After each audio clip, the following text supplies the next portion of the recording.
Did you know there are over 100 types of kimchi? Make it with Napa cabbage and it's Napa cabbage kimchi. With radish, it's radish kimchi. With cucumber, it's cucumber kimchi. Today, I will show you 4 delicious kinds: classic Napa cabbage kimchi, spicy green onion kimchi, quick and easy Bok Choy Kimchi, and refreshing cucumber water kimchi. Let's dive in.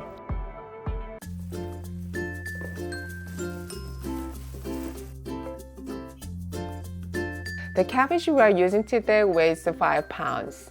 Cut the cabbage in half, then split the rest with your hands. Cut it in half again and split. Cut off the bottom part, and since the inside parts are short, cut them into bite-sized pieces. For thicker stems, slice them in the middle and then cut it into bite-sized pieces. This allows the cabbage to brine quickly. Do the rest in the same way. Once all the cabbage is cut, wash it in water once. This helps the cabbage to be brined better later. In a bowl, mix 3 cups of water and 1 cup of Korean sea salt until the salt dissolves. If you don't have Korean sea salt, you can use regular fine salt about 3/4 cup.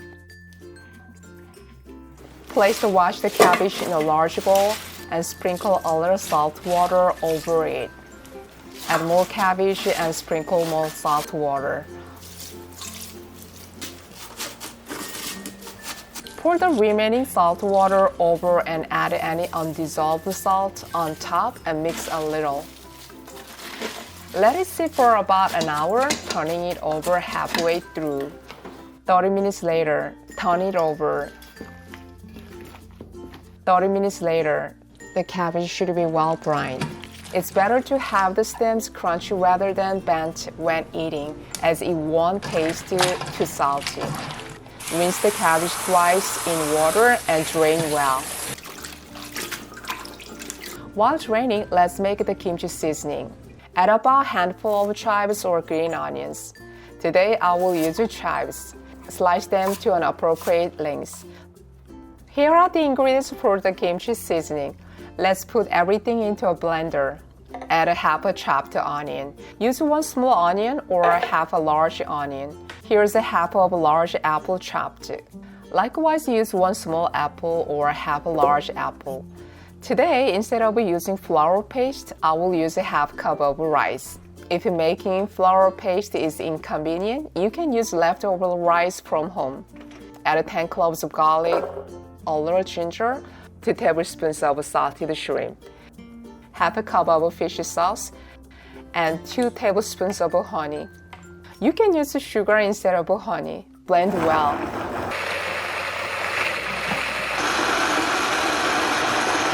Pour the fine blended mixture into a bowl. Add 1 cup of gochugaru and mix well. I used mild gochugaru, but if you don't like it spicy, you can reduce the amount. Add the drained cabbage. Mix well so that the seasoning coats evenly. Even if the same ingredients and recipe are used, the taste of kimchi can vary slightly between different homes and regions and countries. This is because kimchi is a fermented food, and slight variations in temperature and time during fermentation can affect its flavor. Once the seasoning is well mixed, add the sliced chives and mix gently. If you mix the chives from the beginning, they might give off a grassy smell, so it's better to add them at the end and mix gently. If you follow this recipe for a whole head of kimchi, it will taste really good. Let me try one. This kimchi is super crunchy and delicious. This mixed kimchi can be delicious right away with rice, and it tastes even better after being refrigerated and ripened for a day.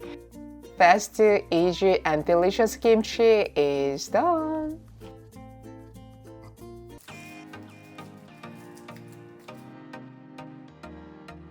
Put 1 cup of water in a pot. If you have a dried kelp, add 1 piece to the water. This will make it much more savory. If you don't have it, you can skip this step. Bring the water to a boil. Add about 1.5 tablespoons of glutinous rice flour to a separate bowl. Add a half cup of water and stir well. If you don't have glutinous rice flour, you can use regular flour. Stir well. Once the water in the pot starts boiling, remove the kelp. Add the glutinous rice flour mixture to the pot. When you add the glutinous rice flour mixture to the boiling water, it will quickly become a glutinous rice paste. Let it boil for another minute over low heat. Adding the glutinous rice paste helps with fermentation and helps the seasoning to mix evenly. This is the right thickness for the paste. Let it cool well. Here's how to prepare the green onions. Cut off the roots and cut off a little of the ends. If the outer leaves of the green onions are yellow or not fresh, remove them. Since there may be soil on the green onions, rinse them thoroughly with water 2 to 3 times. Drain the water from the green onions. The green onions have already been trimmed and washed. If you have trimmed and washed green onions, making Bok Kimchi is one of the easiest kimchi dishes to prepare. Making seasoning. Pour half cup of fish sauce into a large bowl. Add half cup of red pepper powder. Add about 3/4 cup of glutinous rice paste. Add 2 tablespoons of honey. If you don't have honey, you can use sugar. If you have a pear or apple, grate half of it and add it. Today I will add an easy-to-find apple.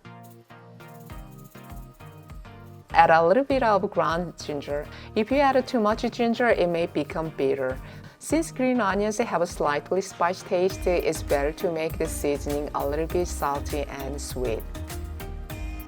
First, coat the white part of the green onions with the seasoning. For the leafy part, just apply a little bit of seasoning. Green onion doesn't produce much water, so you don't need to salt and drain it. When mixing, gently mix it to ensure that the seasoning is evenly distributed. When making the Bok Kimchi, rotate well and put it in a container. Although it may seem like there is a lot of it now, after a day, the green onions will have shrunk in the seasoning, making it look smaller. Finally, sprinkle some sesame seeds on top. This is optional. How to store. Leave it at room temperature for about a day and then store it in the refrigerator. If you eat Bok Kimchi right after making it, it can be a bit spicy. However, after it's been allowed to sit for a while and partially fermented, the spiciness will diminish. It tastes great with warm rice or grilled meat.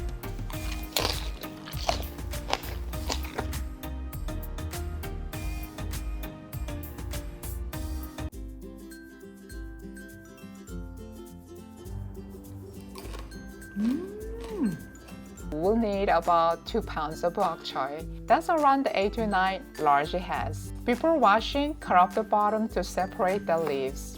This helps get rid of dirt or sand. If the leaves are too big, just cut them in half. Bok choy has lots of vitamins and fiber. It's good for your eyes, digestion, and immune system. And it tastes great in kimchi because it's so crisp and refreshing. Put the trimmed bok choy in a large bowl and rinse it well about 2 times. Today, I'm using less than half a cup of coarse sea salt. If you use regular salt, just use a little less. In a big bowl, add a layer of bok choy and sprinkle some salt. Keep layering bok choy and salt like this. Let it sit for about an hour. Mix it once or twice during that time so everything gets briny evenly. After an hour, you will see water has come out. Now rinse the bok choy one more time and gently squeeze out the extra water. Use your hands to press it a bit, it really helps. Now let's add a bit more flavor. Slice a half an onion and cut some green onions into bite-sized pieces. Add them to the bowl. Now let's make the seasoning paste. Add 3 tablespoons of fish sauce, 1 tablespoon of salted shrimp. If you don't have it, just add 1 more tablespoon of fish sauce, 4 tablespoons of gochugaru, 1 tablespoon of minced garlic, half a teaspoon of minced ginger, 1 tablespoon of honey or sugar. The shrimp and honey give it a nice savory and slightly sweet taste. Now mix everything together. Since this is a quick kimchi, we are not using flour paste. You don't need it here. It keeps the flavor light and fresh. Bok choy is soft, so the sauce spreads easily. Once it's all mixed, put the kimchi into a container. You can sprinkle some sesame seeds on top if you like. You can eat it right away or let it sit at room temperature for half a day. Then store it in the fridge overnight. The flavors get even better. Look at that color, so pretty. The chili paste sticks nicely and it smells amazing.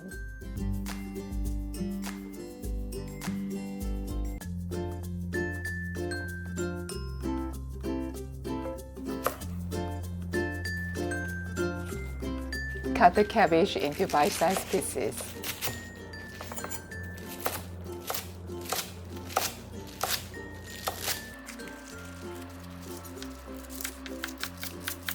Rinse twice, then sprinkle 2 tablespoons of salt.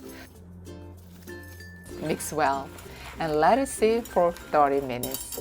Don't rinse after salting, just drain the water. That way, the kimchi broth will be more flavorful. Cut cucumber in half lengthwise. Use a spoon to remove the seeds. Cut into 1-inch pieces. Pickling cucumbers are crunchier and more flavorful.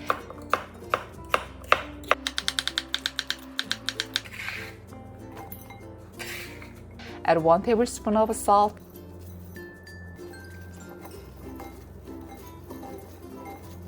And let it sit for 10 minutes. After 10 minutes, no rinsing, just drain the water. No rinsing, just drain the water. Place the drained cabbage into a large container. Add the drained cucumbers on top of the cabbage.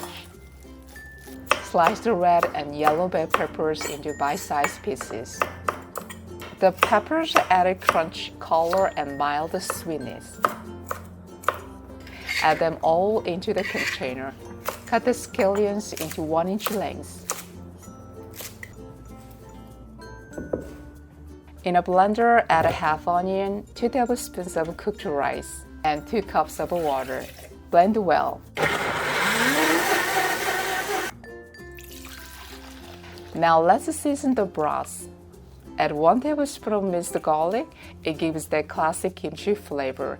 Then just a half teaspoon of ginger for a little depth.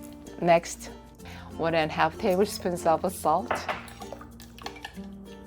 and 7 more cups of cold water.